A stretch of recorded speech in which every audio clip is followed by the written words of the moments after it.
Marathwada news network और आप देख रहे हैं मराठवाड़ा न्यूज। 4 PM न्यूज की एंकर प्रियंका अस्थाना ने साफ कर दिया है कि सुप्रीम कोर्ट के निर्देश के बाद चुनाव आयोग सख्ते में आ गया है और चुनाव आयोग ने जारी की है नई गाइडलाइन, जिसके चलते मोदी सरकार को चुनाव के बीच बड़ा झटका लग सकता है। चुनाव आयोग ने लिया बड़ा एक्शन, भारतीय जनता पार्टी चारों खाने चित्त हो गई। अभी कल तक जो चुनाव आयोग 10 दिन बीत जाने के बाद भी वोटिंग प्रतिशत बताने के लिए तैयार नहीं था, उस चुनाव आयोग ने चुनावों के बीच ईवीएम और वीवीपैट से जुड़ी हुई गाइडलाइन को ही बदल दिया है। आपको बता दें, विपक्ष ने आरोप लगाया है कि जो वोटिंग प्रतिशत बढ़ा है, इसमें सिर्फ वोटिंग प्रतिशत नहीं बदला गया है बल्कि ईवीएम ही बदल दी गई है। पहले और दूसरे चरण में जो मतदान हुआ है उसमें मतदान किसी और ईवीएम से करवाया गया है और जो डेटा जारी किया गया है वो किसी और ईवीएम का है। अब इस पर चुनाव आयोग ने एक्शन लिया है और जैसे ही चुनाव आयोग ने एक्शन लिया है, विपक्ष ने फुल एक्सपोज कर दिया है। तो चुनाव आयोग ने क्या बड़ा एक्शन लिया है, कैसे ईवीएम और वीवीपैट से जुड़ी हुई गाइडलाइन को बदल दिया है, आपको खबर दिखाएंगे, लेकिन उसके पहले खबर का बैकग्राउंड फटाफट से बता देते हैं। तो जैसा कि आप जानते हैं कि पहले और दूसरे चरण को लेकर वोटिंग प्रतिशत पर बवाल मचा हुआ है। पहले चुनाव आयोग ने बताया कि पहले चरण में 60% और दूसरे चरण में 61% मतदान हुआ है, लेकिन जब फाइनल आंकड़े निकलकर सामने आए तो आप देख सकते हैं कि मतदान 66% के आसपास पहुंच गया। पहले और दूसरे चरण में मतदान प्रतिशत लगभग 5.5% से बढ़ता हुआ नजर आया और यह आंकड़ा तब जारी किया गया जब दबाव बनाया गया। पहले तो 10 दिनों तक आंकड़ा दिया नहीं गया और जब आंकड़ा निकलकर सामने आया तो इसमें 5.5% की बढ़ोतरी दर्ज की गई है। अब इसी पर विपक्ष ने सवाल खड़ा किया। सांसद डेरेक ओब्रायन ने सवाल करते हुए कहते हैं कि चुनाव आयोग ने 5.75 बढ़ोतरी के साथ वोटिंग के फाइनल आंकड़े जारी किए, क्या ये नॉर्मल है? तो ये कितना नॉर्मल है इसका अंदाजा आप इस बात से लगा सकते हैं कि कुछ पोलिंग बूथ तो ऐसे हैं जहां पर तो 66% तो छोड़िए 100% से ज्यादा मतदान हो गया। त्रिपुरा के कुछ पोलिंग बूथों से खबरें निकलकर सामने आई कि 100% से ज्यादा मतदान हुआ है, कहीं पर 105% और कहीं पर 109% वोटिंग प्रतिशत दर्ज किया गया है। इसके बाद से तो बवाल मच गया और जब बवाल मचा है तो बंगाल की मुख्यमंत्री ममता बनर्जी ने चुनाव आयोग की धज्जियां उड़ाकर रख दी हैं। ममता बनर्जी का कहना है कि इन लोगों ने सिर्फ मतदान प्रतिशत नहीं बदला है बल्कि ईवीएम को ही बदल दिया है, इसलिए हर एक ईवीएम पर नजर रखिए क्योंकि धड़ल्ले से बेईमानी चल रही है। खबर भी देखिए, इसमें लिखा भी है कि मतदान के बाद बदल दी जा रही है ईवीएम, वोट प्रतिशत बढ़ने पर ममता बनर्जी का बड़ा आरोप। तो ममता बनर्जी ने आरोप लगाया है, जहां एक तरफ विपक्ष लगातार सवाल कर रहा है, वहीं दूसरी तरफ चुनाव आयोग ने चुनावों के बीच गाइडलाइन बदली है और वो भी तब बदली है जब सुप्रीम कोर्ट सख्त हुआ है। देखिए, खबर में लिखा हुआ है एबीपी की कि लोकसभा इलेक्शन 2024 सुप्रीम आदेश पर चुनाव आयोग ने बदला ईवीएम वीवीपैट से जुड़ा प्रोटोकॉल, दिए नए निर्देश। तो यहां पर मैं एक चीज साफ कर दूं कि ये जो नए निर्देश दिए गए हैं ये 7 चरणों में से 2 चरणों पर लागू नहीं होंगे। 2 चरणों के जो मतदान हो चुके हैं उस पर ये दिशा निर्देश लागू नहीं होंगे और 5 चरणों पर ये लागू किए जाएंगे। तो क्या है ये दिशा निर्देश, मैं आपको दिखाती हूं। आप देख सकते हैं कि किस तरीके से इलेक्शन कमीशन की तरफ से बाकायदा एक नोटिस जारी किया गया है और इस नोटिस को जारी करते हुए क्या लिखा गया है सुनिएगा। देखिए, इसमें लिखा हुआ है कि सभी सीईओ को एसएलयू के संचालन और भंडारण के लिए नए प्रोटोकॉल को लागू करने के लिए जरूरी बुनियादी ढांचे और प्रावधान बनाने का निर्देश दिया गया है। जैसा कि माननीय सुप्रीम कोर्ट का आदेश है, संशोधित प्रोटोकॉल 1 मई 2024 को या उसके बाद किए गए वीवीपैट में प्रतीक लोडिंग प्रक्रिया के पूरा होने के सभी मामलों में लागू होंगे। तो आप देख सकते हैं ये नोटिफिकेशन जारी कर दिया गया है, वो भी सुप्रीम कोर्ट के सख्त होने पर जारी किया गया है। सुप्रीम कोर्ट में जस्टिस खन्ना ने सवाल किया था कि क्या आप ईवीएम और वीवीपैट के अलावा एसएलयू का भी डेटा सुरक्षित रखते हैं? इस पर सुप्रीम कोर्ट में चुनाव आयोग ने कहा कि नहीं, हम ईवीएम और वीवीपैट का डेटा सुरक्षित रखते हैं।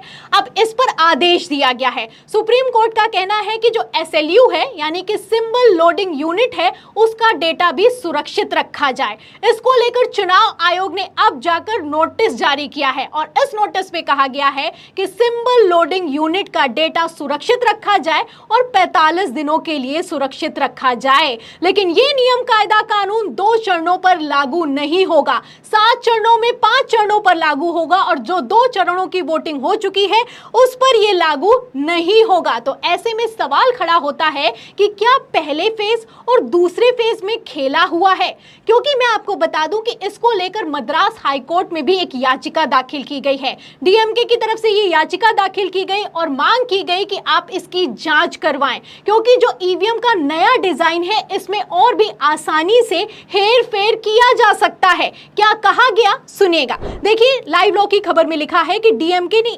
EVM के नए डिजाइन पर सवाल उठाते हुए मद्रास हाई कोर्ट का रुख किया, कहा हेर फेर संभव है। तो यहां पर मैं आपको बता दूं कि DMK का कहना है कि जो सिंबल लोडिंग यूनिट इसमें जोड़ दिया गया है, ये पहली बात तो चुनाव के नियमों का उल्लंघन है और दूसरा मैं आपको बता दूं कि जो सिंबल लोडिंग यूनिट है इसको जोड़ने के बाद से ये सवाल खड़ा किया जा रहा है कि इसमें एक चिप लगी होती है और इस चिप को कंट्रोल किया जा सकता है और इसी कंट्रोलिंग पावर के आधार पर सिंबल को बदला जाता है और मतदाताओं को मूर्ख बनाया जाता है। ये आरोप लगाए जा रहे हैं और इसी आरोपों के तहत मद्रास हाई कोर्ट में याचिका भी दाखिल की गई। क्या मांग की गई याचिका में सुनेगा। देखिए, इसमें लिखा हुआ है कि संगठन सचिव RS भारती के माध्यम से दायर याचिका में कहा गया कि वर्तमान मॉडल जिसमें मतदाता सत्यापन योग्य पेपर ऑडिट ट्रेल को मतदान इकाई और नियंत्रण इकाई के बीच रखा जाता है, चुनाव में विसंगतियों और भ्रष्ट प्रथाओं का मार्ग प्रशस्त कर सकता है। याचिका में यह भी कहा गया है कि वीवीपैट में सिंबल लोडिंग यूनिट लगाना चुनाव संचालन नियमों का सख्त उल्लंघन है। तो आप देख सकते हैं कि स्पष्ट तौर पर यह उल्लंघन किया जा रहा है और यह उल्लंघन कोई और नहीं, चुनाव आयोग कर रहा है, क्योंकि आप EVM और वीवीपैट के डिजाइन में बदलाव नहीं कर सकते। पहले तो आपने काला शीशा लगा दिया, वीवीपैट में जो प्लेन शीशा था जो कि ट्रांसपेरेंट हुआ करता था उसको बदल दिया गया और बाद में सिंबल लोडिंग यूनिट लगा दी गई है। अब इसी सिंबल लोडिंग यूनिट को लेकर पहले तो सुप्रीम कोर्ट सख्त हुआ और अब आप देख सकते हैं कि किस तरीके से मद्रास हाई कोर्ट में भी याचिका पहुंच चुकी है। फिलहाल सुप्रीम कोर्ट के आदेश के बाद चुनाव आयोग ने साफ कह दिया है कि सिंबल लोडिंग यूनिट का डेटा 45 दिनों तक के लिए सुरक्षित रखा जाएगा।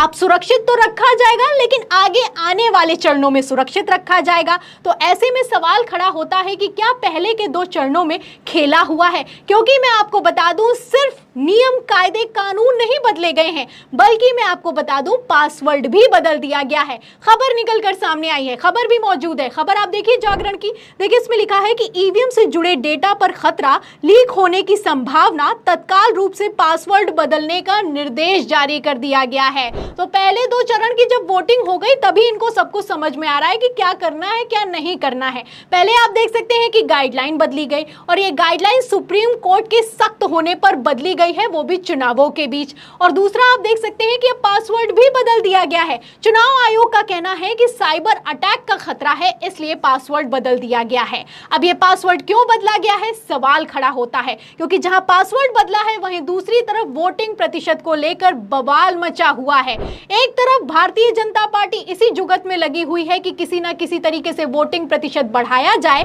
वहीं दूसरी तरफ वोटिंग प्रतिशत बढ़ता हुआ नजर आ रहा है, वो भी 5% से ज्यादा बढ़ता हुआ नजर आ रहा है। तो ऐसे हालातों में भारतीय जनता पार्टी भी बुरी तरह से फंसती हुई नजर आ रही है, क्योंकि पहले 2 चरणों में तो वोटिंग प्रतिशत बढ़ गया लेकिन बाकी के चरणों में क्या होगा सवाल खड़ा होता है, क्योंकि जो खबरें हैं वो भारतीय जनता पार्टी को झटका देने वाली हैं। खबरें भी दिखा देती हूं। खबर आप देखिए NDTV राजस्थान की। देखिए, इसमें लिखा है कि चुनाव आयोग के आंकड़ों ने बढ़ाई राजस्थान के मंत्रियों की परेशानी, दिल्ली भेजी गई है रिपोर्ट। तो जो वोटिंग प्रतिशत घट रहा है उससे भारतीय जनता पार्टी के नेताओं की परेशानी बढ़ रही है और रिपोर्ट दिल्ली भेजी गई है। और जैसे ही रिपोर्ट दिल्ली भेजी गई है, गृह मंत्री अमित शाह ने आदेश कर दिया है कि कैसे ना कैसे करके वोटिंग प्रतिशत को बढ़ाया जाए। खबर में देखिए लिखा भी है कि शाह की बैठक में घटते वोटिंग परसेंटेज पर हुआ मंथन, पन्ना प्रमुख वोटरों को मतदान स्थल तक पहुंचाएंगे।